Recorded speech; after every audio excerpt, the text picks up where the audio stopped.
1998, aku masih ingat, aku pernah ketemu Cak Nun dulu, waktu di TVRI. Waktu itu aku membaca puisi ya di TVRI, selesai menang pembacaan puisi di Tangerang, aku diundang TVRI. Pas aku keluar, aku ketemu sama Mbah Nun, sama Kiai Kanjeng. Kok zaman nyanyi juga tak? Nanti nyanyi terakhir ya bro ya. Mbah Nun itu bagiku ya, mungkin zaman dulu Sunan Kalijogo kayak gini. Kalau aku melihat Mbah Nun tuh Sunan Kalijogo, nih aku ya, gitu loh. Dan mungkin zaman dulu juga ada mayahan kayak gini juga gitu loh. Gitu. Jadi saya gemeteran pertama karena energi yang luar biasa yang dihadirkan oleh para jamaah Maiyah. Yang kedua gemeteran karena kenapa kau harus orang Cina yang pertama ngomong. Ya, kami kan cukup ini ya, ketakutan tahun 98. Wis Cina ya iya. Beda gitu. Ya kan ini apa mungkin mengingat tahun 98 lagi gitu. Yang ketiga ketakutan karena aku nggak tahu ngomong apa gitu. Jadi Ustadz Karim waktu kemarin menghubungi saya, ya udah, saya pulang ke rumah ngomong sama admin saya bilang saya nggak ngerti mau ngomong apa-apa. Baik, para kawan-kawan yang berbahagia, kita kenalan dulu kali ya. Nama saya itu banyak, mau yang mana? Banyak Bebe, banyak. Nama asli saya lahir pertama kali brojol itu Limpe, Jun. Hati-hati itu, menyinggung itu. Tapi insya Allah orang yang biasa melayani, hatinya nggak gampang tersinggung. Gitu. Limpe, Jun. Kemudian di KTP nama Sukawijaya. Ya. Kemudian 99 kebetulan, ya kan, cemplung, ya, masuk Islam.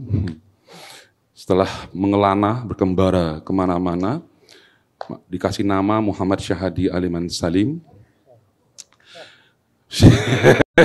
Namanya ya kan, habis masuk Islam, ya keliling juga Islam. Ternyata Islam tuh banyak Tak pikir masuk Islam selesai Ternyata nggak selesai juga. Akhirnya mau nggak mau, suka nggak suka, Anda sudah berjalan kemana saja, Anda masuk torikoh apa saja, masuk aliran apa saja, ujung-ujungnya adalah torikoh awakmu dewe. Loh iya, karena hubungan kita dengan Tuhan tuh hubungan yang sangat personal. Gitu loh. Yang bisa menerjemahkan seluruh pengalaman-pengalaman yang terjadi dalam hidup kita itu, ya diri kita. Dan pada akhirnya kita akan mencomot, ini cocok, ini cocok, ini cocok, ini cocok, ini cocok. Hari ini, malam ini aku bicara soal aku masuk Islam, aku pernah jadi mu'alaf, bukan berarti aku mengatakan Islam itu yang paling benar. Kalau aku gitu. Kebetulan baju Islam pas buat bajuku. Nek aku ngono. Gitu loh. Kebetulan begitu. Mungkin teman-teman di sini, ya kan, ada juga yang mungkin bukan Islam, ya itu cocok untuk bajunya. Nah, pada akhirnya setuju. Ya dikatakan dengan Ustadz Karim tadi. Bahwa apa? Kuncinya adalah servis. Malam ini aku akan coba berbicara di mana pembicaraan ini belum pernah saya katakan di podcast manapun. Ya, Anda belum lihat podcastku ya? Lihat loh. Aduh, iki nggak kenal aku, kebangetan. Katrok. Hah? Habis ini terkenal. Jangan subscribe ya. Jangan subscribe. Hati-hati, jangan subscribe. Sesuatu kalau sudah diketahui akhirnya dilakukan percuma. Kenapa? Itu motif semua. Gitu loh. Nah, betul. Aku kenal Mbah Nun. Itu awal mula aku mulai menghafal lil-ilir. Karena Mbah Nun terkenal dengan lil-ilirnya. Caangon, penekno blimbing kuwi. Kalau gampang, mudah nggak dinaiki? Mudah nggak? Mudah. Masalahnya adalah blimbingnya lunyu penekno. Terus kanggo sepu. Nah, itu dia. penuh filosofi. Dan pada akhirnya manusia akan mengambil makna terhadap kehidupannya. Tadi saya memijit koaliong ya? Ya, enak toh? Enak. Saya pernah jadi tukang pijit loh Om. Suatu ketika jadi tukang pijit, sehari cuma dapat 20.000, malam-malam dipanggil. Saya ketemu sama orang itu di majelis ngaji. Ngaji. Habis itu, oh kamu bisa mijit ya? Bisa. Ya. Kamu ke rumahku ya, daerah Permata Hijau situ. Selesai, pas mau mijit, tahu yang terjadi, semuanya dibuka sama dia. Lanang, tanpa selai pun, innalillahi ya gue bilang gitu. Ih, serius. Dan itu banyak kejadian. Hah? Aku ora ketok. Nanti kalau ketok perbandingan, piye iki? Repot ya kan. Dan itu terjadi. Teman-teman pernah manggil go massage? Ada pernah manggil go massage? Langganan go massage muka-muka, iya muka-muka pijat semua. Cuman di antara semua ini yang pojok itu kasihan aku ngeliatnya itu. Itu yang jatuh cinta 25 kali, ditolak 75 kali. Centangnya cuma 1 ya kan. Itu muka-muka kayak gitu itu. Pasti sering kemak iya. Nyari jodoh. Ya. Nah, saya pernah jadi tukang pijit. Pernah jadi supir. Nah, mobil kan. Pas supir mobil. Saya pernah jadi tukang bakmi. Pernah jadi tukang bersih-bersih diesel dan lain-lain. Kenapa? Karena the power of kepepet. Papa saya itu tukang batu. Ya, tukang batu, mecah-mecahin batu. Akhirnya jadi supir truk ALS, antar lintas Sumatera. Mama itu tukang cuci baju dari rumah ke rumah orang. Nah, ini dia. Pokoknya stay tune di sini ya. Nanti kita bongkar rumus rezeki. Bagaimana membuat rezeki datang pada Anda seterusnya. Jangan direkam, rahasia. Nah, terus saya dididik di keluarga ini selalu diiang-iangkan, bapakmu itu bukan gubernur, bapakmu itu bukan orang kaya. Kamu harus kerja keras, kamu kerja keras. Ya kan? Jadi kalau di keluarga Tionghoa, ya, itu yang ditekankan itu kerja keras. Bahkan orang Tionghoa itu diajarkan dapat 100, pakai 25, 75 simpen. Dan itu sampai hari ini saya lakukan. Nah, permasalahannya apa yang mau disimpan? Ya, masuknya susah, keluarnya banyak, ya nggak ada yang disimpan kan gitu. Nah, kemudian suatu ketika saya kembali pada Islam tuh tahun 99. 99 saya belajar tuh dari NU, Muhammadiyah, kemudian Persis, PKS, Tarbiyah ya. Kemudian Hizbut Tahrir, pernah juga ketemu Syekh Hashim, apa yang Thariqah Naqsyabandi, ya, macam-macam, keliling. Ya. Terdamparlah ya di Darut Tauhid. Terdampar di Darut Tauhid, jadi office boy. Kenapa? Karena saya ini mau kuliah UT 3 bulan selesai karena nggak mampu membiayai. Mau nggak mau kerja jadi office boy. Nah, selesai itu tiba-tiba pas pengajian ada yang bilang, Lim, mau ikut gua nggak katanya? Kemana? Surabaya. Ngapain? Jadi cleaning service. Wah, Bapak Ibu sekalian, nggak ada satupun manusia ya di Indonesia yang ketika lahir brojol, cita-citanya jadi cleaning service. Itu nggak ada. Bahkan boneka Susan pun nggak mau jadi cleaning service. Tuwek tenan aku yo. Susan lo nggak ngerti kamu kan yo? Nggak ngerti, relate ya. Susan itu lo, ya. Unyil nggak ngerti. Aneka Karya Safari nggak ngerti juga. Nah, akhirnya itulah hari pertama saya ke Surabaya. Di Surabaya, Tunjungan Plaza, ini orang Surabaya mriki. Surabaya, Tunjungan Plaza, paling kiri itu gang itu kecil, ya. Ada kos-kosan, ukuran 3x4 diisi oleh 12 orang. Oh iya, jadi 3 tingkat kasur, ya tempat tidur itu, 3 tingkat. Wah, sedap. Saya tingkat yang paling atas, tanpa jendela, tanpa kipas. Sauna itu. Mau sehat gampang, sauna aja. Ya kan? Iya. Kemudian pada saat itu gaji masih ingat, sebulan itu kurang lebih 27.500. Harus hidup di Surabaya. Nah, hari pertama masuk, apa yang saya lakukan? Saya datang ke supervisor saya, kemudian dikasih basement lantai 2. Basement dasar. Ada 4 buah kontainer 40 feet pembuangan sampah. Dia cuma bilang ini mesin polisher, ya, ini floor cleaner ngerti floor cleaner? Ah, pembersih lantai, ya, bersihin katanya. Udah bersihin. Hari pertama tuh ngosek WC nangis om. Oh iya nangis om. Bukan abu nih, masa mama melahirkan aku hanya jadi cleaning service mah gitu loh. Serius, aku nangis. Bayangkan, udah badan segede gini nangis gitu. Lucu dah. Iya, nangis. Tapi nggak apa-apa, nggak kerja, nggak makan om. Loh ini loh realita loh. Ciri-cirinya thorikoh jalanan kan gitu, yang dibahas nggak mengawang-awang.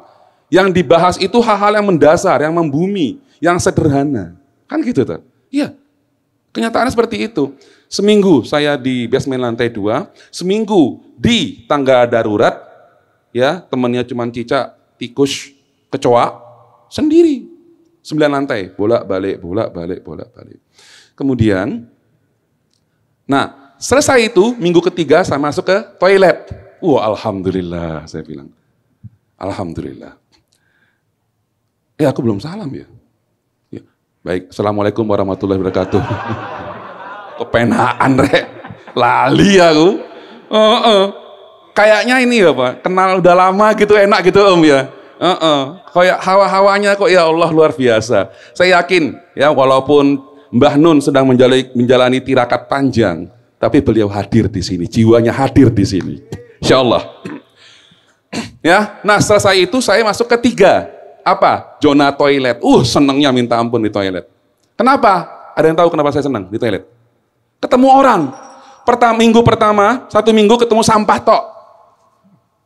Minggu kedua, ketemunya kesunyian. Minggu ketiga, ketemu toilet. Aku seneng walaupun tak lihat tai kabeh iku.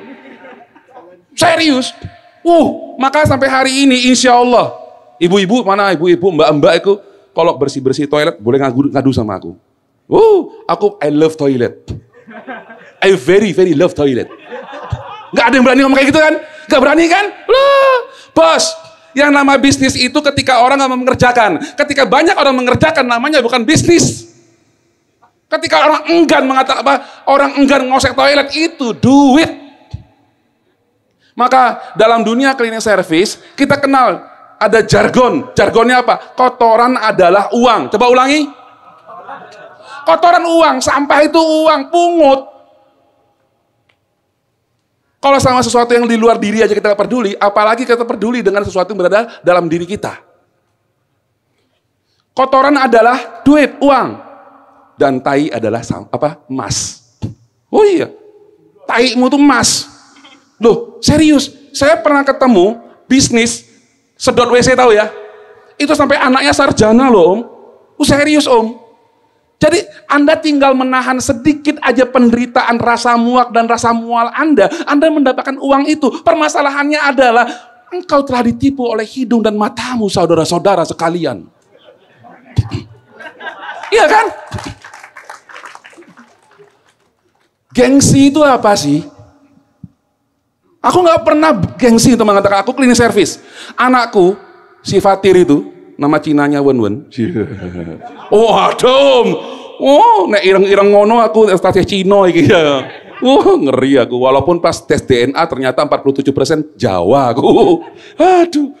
Nah, ditanya, ayo cerita bapakmu kerjanya apa? Cerita ya, ini dokter, ini insinyur, ini kontraktor, anakku laki-laki berdiri sendirian. Dibilang, bapak saya cleaning service. Wah, bangga rek.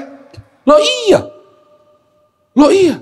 Bangga. Kenapa anak saya bisa bangga bapaknya menjadi cleaning service? Karena saya bangga menjadi cleaning service. Bapak ibu sekalian, kalau hari ini engkau tidak pernah mencintai pekerjaan yang engkau jalankan sampai hari ini, tinggalkan. Karena rumus kerjaan cuma 2, love it or leave it. Sama. Hah? Kalau nggak punya pekerjaan, cari tai.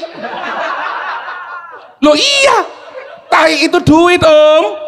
Ingat rumusnya, kotoran adalah, tai adalah emas. Ya Allah, semakin bau semakin berharga. Loh serius. Makin encer, kalau kadang-kadang, maka tai itu kan ada 3 grade. Loh iya, tai grade pertama baru 1 hari 2 hari itu kadang-kadang, oh serius, kangkungnya masih ketok, ngono ya. Iya, ketok kangkungnya, cabe masih seger, ngono ya. Gitu loh. Tapi kalau masuk periode kedua, sesi kedua, udah agak coklat kekeringan tuh. Nah, ya, nah, fase yang ketiga itu susah ngilanginnya, mesti pakai tapas tuh. Mesti tahu tapas tak? Tapas tahu tapas. Kalau mamanya kita cuci piring, ada yang warna kuning, ada warna hijau. Yang kuning namanya spons. Apa namanya? Pinter adik-adik. Jamik iki. Jos. Yang hijau namanya tapas. Apa namanya? Tapas. Nah, tapas gosok. Semakin keras sebuah kotoran, ngebersihinnya udah nggak bisa pakai spons. Bersihinnya pakai tapas. Tapas nggak kena, harus pakai steel wool. Sesat kamu. Bertobatlah. Steel wool tahu? Cleaning service iki, ngerti? Iya, walaupun kamu muka-muka komunis. Ya, jadi steel wool tahu? Sabut cuci piringan dari kawat, tahu ya? Sabut, tahu ya? Kalau zaman dulu kan sabutnya itu sabut kelapa ya. Nah, ini enggak, steel wool. Jadi saya pelajari, lama-lama saya pelajari Bapak Ibu sekalian. Loh, kok semua jadi ayat? Ini yang akhirnya saya jadikan sebagai filosofi cleaning service. Ingat tadi omongan saya? Kalau kotorannya lembek, ya masih stadium 1 tainya, ya pakai mencret, iya kan? Pakai spons bisa. Tapi kalau udah berhari-hari, udah berubah warna coklat, agak hitam-hitam dikit, itu harus pakai steel wool. Yes, harus pakai steel wool. Maka saya ingat, oh begitu ya. Jadi kalau seandainya dalam kehidupan kita menerima sesuatu ujian yang kena baru gitu kan, berarti ini kelasnya spons nih. Ya. Tapi kalau seandainya ketemu ujian yang gitu kan, ini kelasnya tapas nih. Nah, berarti keraknya belum terlalu keras. Tapi kalau hati kita, pikiran kita sudah terlalu keras bertahun-tahun seperti itu, membatu, ya. Kalau namanya kolbun marit, hati yang sakit, ya kan, mau nggak mau mesti pakai steel wool. Maka Allah didik kita itu dengan kekerasan, lebih tegas lagi, lebih pahit lagi, lebih penuh dengan air mata lagi. Oh iya, maka kepahitan itu obat. Ada obat yang nggak pahit? Ada? Nggak ada. Semua obat Pak itu pahit, kecuali obat bayi. Sirup, kontraksin, kombantrin. Semua obat itu dasarnya pahit. Maka ketika kita menerima kepahitan hidup, apapun ceritanya itu adalah cara Tuhan, cara ilahi untuk mengobati diri kita. Kenapa? Karena tugas manusia bagi saya cuma satu, lahir dalam keadaan utuh, maka harus kembali dalam keadaan utuh. Maka konsep cleaning service itu cleaning is pristine. Membersihkan itu adalah mengembalikan segala sesuatu ke kemurniannya seperti semula. Pertanyaannya cuma satu.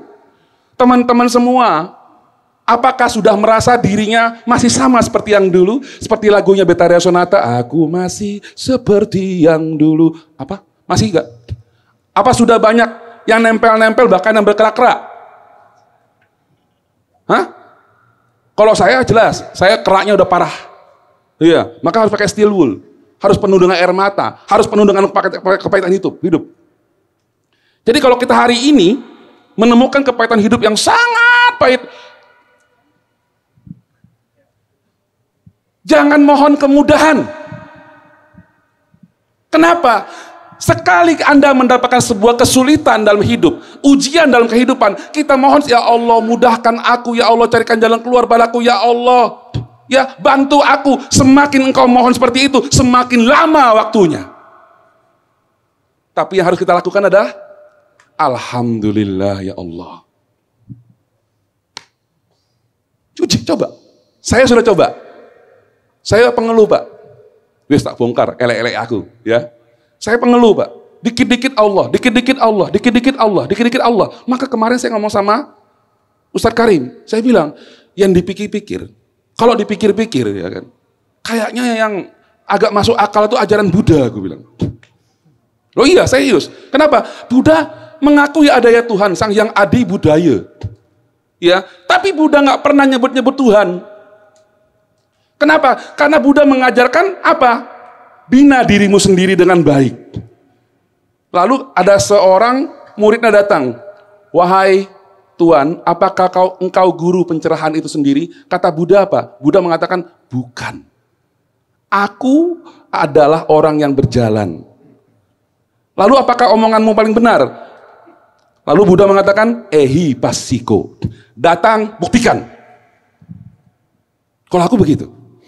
Kenapa? Karena semakin sering kita mohon, iya kalau Allah kasih. Kalau seandainya Allah kasih, Allah maha baik, ya Allah. Alhamdulillah, doaku diijabah ya Allah. Ya kan, sekian puluh tahun berjomblo akhirnya ada yang mau juga gitu kan. Ya Alhamdulillah.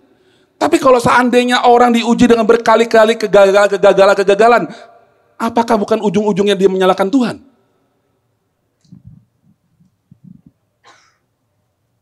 Rabbana ma khalaqta hadza batila.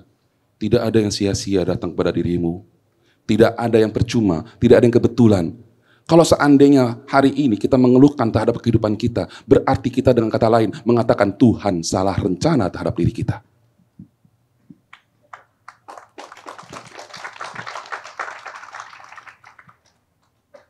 Kembali lagi.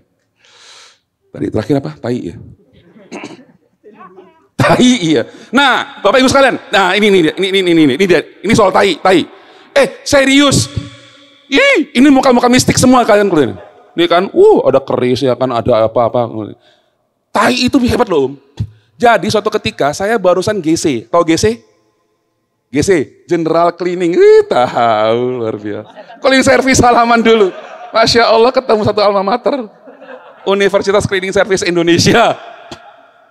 Iya, suatu ketika saya GC, General Cleaning seluruh toilet, termasuk urinalnya. Tiba-tiba pas aku ngosek kloset tahu ya? Kloset yang tempat itu namanya kloset ya.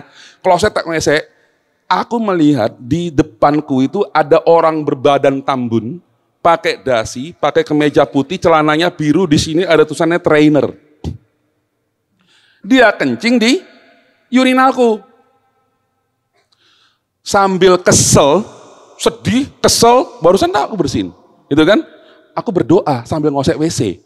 Ya Allah, dia kencing urinalku yang barusan aku bersihkan, ya Allah. Ya Allah, aku pengen jadi trainer, bahkan lebih hebat ketimbang dia, ya Allah. Kabulkanlah, ya Allah. Gitu loh. Itu doaku. 5 tahun setelah itu aku jadi trainer, Pak.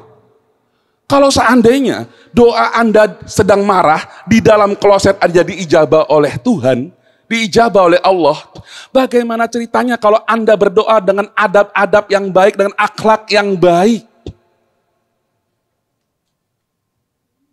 Berapa banyak manusia di muka bumi ini ketika dia selesai sholat, Assalamualaikum, Assalamualaikum, kemudian dia duduk, ya Allah terima kasih.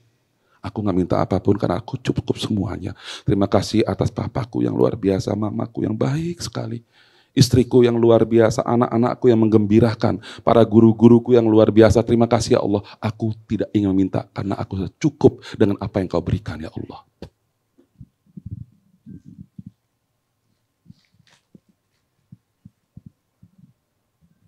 Nah, akhirnya dari situlah beranjak.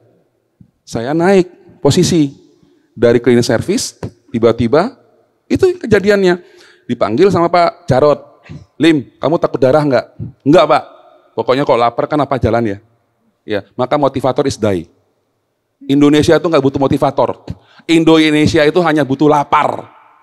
Iya, lapar pasti otak mikir. Kalau nggak lapar, otak nggak mikir. Maka yang menjerumuskan negeri ini motivator kalau menurutku. Gitu loh. Jadi kita nggak butuh motivator. Kita butuh cleaning service. Ya, nah selesai itu saya naik. Tiba-tiba 3 bulan kemudian saya jadi leader. Naik 3 bulan jadi supervisor. Ya, naik lagi menjadi koordinator ke manajer, akhirnya ke GM. 2005 jadi general manager, atasnya adalah direktur, komisaris, saya berhenti. Kenapa? Pertama nggak punya modal. Yang kedua passion aku adalah ngomong. Jadi entah pada saat itu lagi bingung-bingungnya aku mikir, ya Allah, keterampilanku apa ya? Yang aku suka apa ya? Oh, aku suka berbagi, aku suka sharing. Ya sudah, aku buka training cleaning service. Pertama kali di Indonesia. Tuh. Enggak, aku bikin bukan minta tepuk tangan. Tuh, gimana sih? Gitu loh. Akhirnya dari situlah saya mulai training cleaning service. Nah, pada saat itu, bayangkan, kita butuh waktu 6 bulan. 6 bulan bikin materi, 6 bulan, bahkan ingat Toko Bagus dulu, ya, dengan modal 10.000, saya masukkan iklan di Toko Bagus, ya, training cleaning service Indonesia, masuk. 6 bulan nggak ada yang milih aku, yang siapa yang milih aku? Cleaning service digaji 250.000, supervisornya 650.000, nggak ada. Suatu ketika, sore-sore ada telepon bunyi di handphoneku. Halo, selamat malam, dengan Susanto Salim, saya Rui Castro katanya. Saya dari Timor Leste, Bapak bisa bantu saya kah? Katanya gitu. Itu training pertama kali. Saya pertama kali training di Timor Leste, dapatnya dolar. Waktu itu perang sama Australia. Ya, alhamdulillah kita menang dari 17 distrik dapat 13 distrik. Nah, di situ mulai jalan, akhirnya sampai ke sini, saya simpulkan, kenapa ya? Kok bisa saya naik 3 bulan, naik, akhirnya punya usaha sendiri dengan modal 10.000 rupiah. Nah, disinilah yang tadi dikatakan oleh Ustadz Karim, usahakan cari bisnis itu yang berdasarkan fitrah manusia. Makan fitrah manusia kan? Maka rumah makan di mana-mana kan? Iya. Minuman fitrah manusia ya. Olahraga fitrah manusia ya. Fun, food, fashion fitrah manusia ya. Bersih itu fitrah manusia enggak? Bagi yang pernah punya anak bayi kalau ngomong nangis enggak? Nangis kan? Nangis. Tandanya dia paling enggak suka kalau tidur dalam keadaan basah, dalam keadaan bau. Dia maunya dalam keadaan bersih. Fitrah. Maka setiap orang muslim ketika mau sholat, dia pasti wudu. Wudu dalam pengertian ritual, dan wudu dalam pengertian adalah membersihkan diri. Wudu dulu. Orang-orang Katolik mencipratkan air suci, ya. Orang Hindu juga demikian, dan lain-lain. Semuanya bermula dari bersih. Bapak Ibu sekalian, bagi teman-teman yang mungkin pernah di pesantren, masih ingat ada 2 kitab utama di pesantren yang harus dikuasai sebelum masuk ke bab akidah, fikih, tauhid, dan lain-lain. Yang pertama bab apa? Soal? Toharoh dulu bos. Betul nggak? Babnya. Toharoh. Setelah toharoh, baru ta'lim mutakalim. Tentang adab dan akhlak. Nah, lihat. Yang pertama adalah toharoh. Yang kedua adalah bab adab dan akhlak. Selesai 2 kitab itu boleh lanjut ke kitab-kitab yang selanjutnya. Sama. Dalam pelayanan bagaimana caranya? Kalau seandainya kita orang-orang pelayanan, kunci cuma 1. Apa? Keluar 1 langkah mau keluar pintu, perasaan gantung dulu di rumah Kenapa? Kalau lu kerja, bawa-bawa perasaan, kerjaan nggak pernah selesai, bawaannya baperan terus, sakit hati terus. Sekarang pertanyaan gue 1, lu kerja nyari apa? Duit. Ya udah, kalau kerja nyari duit, nyarilah duit. Jangan nyari pengaruh, Jangan nyari kedekatan, nyari jodoh boleh. Ya. Jangan cari yang lain. Tentukan dulu tujuannya. Maka ada sumber, proses, dan tujuan. Tentukan tujuannya dulu, lihat sumbernya, baru jalankan prosesnya. Kan seperti itu. Nah, tinggalkan dulu perasaan. Karena apa? Permasalahan kita yang paling berat untuk menjadi Cah Angon ini adalah kita belum bisa menjadi Cah Angon. Apa Cah Angon itu? Cah Angon dalam pengertian penggembala. Cah Angon dalam pengertian menggembalakan ternak, menggembalakan manusia, termasuk menggembalakan diri kita sendiri. Kalau diri kita saja nggak bisa kita gembalakan, apa yang mau kita gembalakan? Wahai laki-laki semuanya, apabila engkau tidak mampu untuk mengendalikan dirimu, mengatur dirimu, belum saatnya engkau untuk menikah kalau begitu. Tahukah ciri-cirinya? Kapan anak kita siap menikah? Tahu? Belum tahu. Ciri-ciri seseorang siap menikah adalah dia mampu berempati pada orang lain. Kalau seandainya dia seorang kakak pertama, dia ingin adik-adiknya, kamu kok belum nikah, ntar dulu tak biaya adik-adikku dulu nanti. Adiknya udah dibiayai, udah kuliah, akhirnya mau menikah, dia sendiri belum menikah, boten nopo-nopo. Panjenengan menikah rien, rapi rien. Gak apa-apa, dilompatin ya kan, gak apa-apa. Itu namanya pelayanan. Jangan merasakan itu sebagai nolongsonya diri. Dalam pelayanan, baik pelayanan kerja ataupun pelayanan kehidupan, jangan bawa-bawa perasaan. Ujung-ujungnya sakit hati. Pernah lihat nggak orang-orang bawa perasaan ketika melayani? Dulu aku tolong dia. Dulu kan dia waktu susah ke aku. Kan gue pinjemin dia duit. Sekarang aja sombong dia. Loh, berarti ketika memberikan di awal bukan melayani dong? Iya nggak? Iya. Maka satu hal yang terbesar, halangan terbesar seseorang untuk melayani, baik dalam dunia pekerjaan ataupun di masyarakat luas adalah dirinya sendiri. Dalam dirinya, musuh yang paling utama yang harus dikalahkan oleh dirinya apa? Yang paling pertama adalah gen orang tuanya. Bapak Ibu sekalian, saya punya anak 5. Dan depan anak-anak saya katakan bahwa apa? Anak-anak, papa orang tuamu dan papa tidak 100% benar dan papa banyak salahnya. Kenapa? Karena papa tahu tidak ada yang namanya the University of Parenting. Gak ada sekolah orang tua. Jadi kalau orang tuamu salah pada dirimu, ketika orang tuamu berbuat kasar pada dirimu, ketika orang tuamu engkau menganggap orang tuamu tidak sesuai dengan ilmu-ilmu parenting yang ada saat ini, yang kau lihat di TikTok dan di Instagram, sadarilah, zaman dulu jangankan belajar parenting, bisa makan setiap hari aja udah syukur. Harusnya apa tekad kita? Bapak saya kasar, bapak saya nggak punya pendidikan, bapak saya didik saya keras. Loh, hari ini engkau nggak bisa berdiri dengan tegak datang ke majelis ma'iyah yang luar biasa ini. Kalau orang tuamu nggak seperti itu dulu, engkau nggak bisa apa? Keluar dari daerahmu yang nun jauh di sana sampai di sini survival dalam hidupmu. Kalau orang tuamu nggak pernah mendidikmu seperti ini hari ini.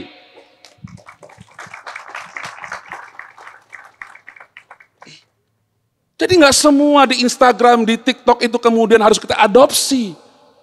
Air aja ada filternya, masa otak kita nggak ada filternya? Iya kan?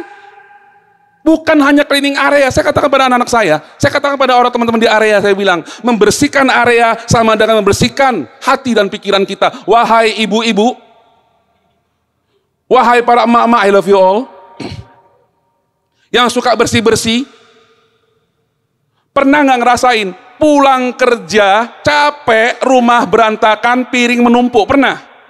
Keselnya piye ku? Wah, nas aku tadi aku. Wih, cleaning bos. Iya, gitu loh. Nah, caranya gimana? Biar engkau bisa membersihkan itu, kemudian hal tersebut menjadi nilai ibadah. Gampang. Ibadah itu abid. Abid itu abdi. Aku nggak pernah mengartikan kata-kata Abdullah itu sebagai hamba Allah. Nggak pernah. Karena Tuhan itu, Allah itu bagiku bukan raja. Sehingga Tuhan nggak akan memperlakukan kita sebagaimana hamba sahaya. Kalau seandainya Tuhan adalah raja dan saya adalah hambanya Tuhan, maka tidak ada pilihan, maka nggak akan muncul ayat mengatakan ini jailun fil ardi khalifah, nggak akan keluar. Mana mungkin ada dua pemimpin?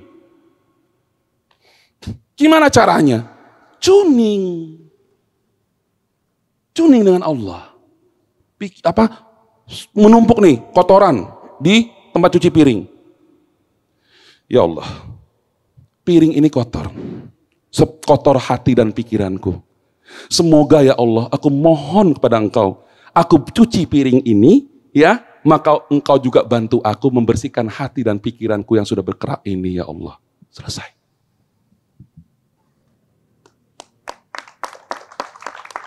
Iya. Maka mau menjadikan segala ibadah itu gampang.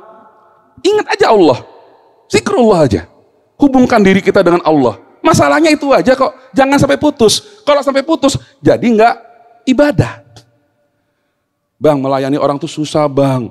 Bos itu kadang-kadang, Sabtu juga ditelepon, Minggu juga disuruh meeting, tiba-tiba Zoom meeting, ya kan. Memang bos-bos kurang ajar itu gitu kan. Nggak apa-apa. Caranya gimana? Bapak-bapak, ibu-ibu, kalau seandainya dalam sehari Anda masuk kantor Anda masuk ke tempat kerja Anda bekerja tempat Anda, kemudian Anda berpikir, ya Allah, terima kasih Engkau telah bangunkan aku pada hari ini. Hari ini aku akan melayani abdi-abdimu ya Allah. Jadi Anda bekerja itu pelayanan. Jadi enak gak? Iya kan? Bapak ibu sekalian, Anda pernah capek gak kerja? Kerja capek gak? Capek. Kenapa? Karena kerja. Coba karya. Beda. Kerja itu jam 8 sampai jam 5, itu kerja. Tuntutan, tekanan, dan lain-lain, itu kerja. Ya. Tapi kalau karya, ada yang hobi motor nggak di sini motor? Hobi motor, hobi elektronik, ibu-ibu suka masak, ya, suka bikin kue. Pernah nggak bikin kue, gagal, besok coba lagi, sampai jadi, pernah nggak? Pernah. Duit habis nggak? Waktu habis nggak? Kadang-kadang mimpinya aja, tadi garam sekian sendok ya, gula sekian sendok ya, gitu loh, ya kan? Yang suka ngotek-ngotek motor, lagi mimpi, begitu juga, gitu loh, ya kan? Kenapa? Karena kita sudah masuk, kita mencintai itu, kita menyukai itu, kita menyenangi hal itu. Kenapa kita bikin hidup itu susah? Sedangkan Allah buat hidup ini sederhana. Jadikan pekerjaan kita sebagai apapun, tugas kita apapun, itu bagian daripada karya. Para ibu-ibu punya anak, kalau anaknya jadi kan karya ibu ya. Bapak ibu sekalian, hari ini insya Allah, alhamdulillah Anda sudah sukses semuanya. Oh insya Allah, kalau nggak sukses nggak ada di sini. Anda sukses, Anda pasti dapat makan. Anda punya uang, nggak bisa naik ke sini. Ya apa enggak? Iya, sukses. Dan sukses yang paling luar biasa adalah Anda berada dalam kumpulan jamaah Thoriqoh Jalanan Ma'iyah ini. Kenapa? Karena Anda tidak hanya mempedulikan soal zohir, tapi Anda juga peduli dengan hal-hal yang berbau batinnya, spiritualmu. Anda sudah lengkap, zohir dan batin. Maka gimana caranya? Caranya adalah jadikan semua karya. Pikirkan, hari ini siapa yang aku bantu lagi? Pikirkan, hari ini siapa akan kutolong lagi? Ya Allah, siapa lagi tolong? Barang siapa yang berpikir di otaknya hanya menolong orang lain, khairun nas anfa'uhum linnas, ya, maka jangan khawatir anak-anak kita di rumah. Ketika engkau menjaga anak orang di area, menjaga anak orang di kerjaan, ya, Allah akan jaga anakmu. Ketika engkau melayani orang lain, maka hidupmu akan dilayani oleh Allah.